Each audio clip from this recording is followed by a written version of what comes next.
Hi hello నమస్తే. నాలుగో శ్లోకం. కరాగ్రే వసతే లక్ష్మి కరమధ్య సరస్వతి కరములే స్థితా గౌరీ ప్రభాతే కరదర్శనం.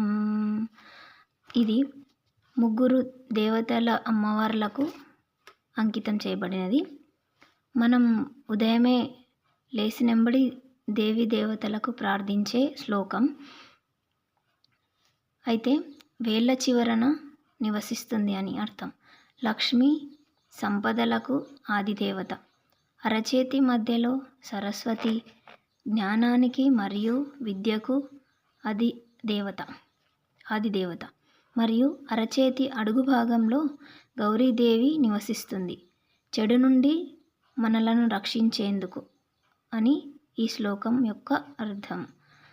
అయితే మనం తెల్లవారుజామున లేవగానే మన అరచేతులను చూస్తూ ఈ శ్లోకాన్ని చదవాలి.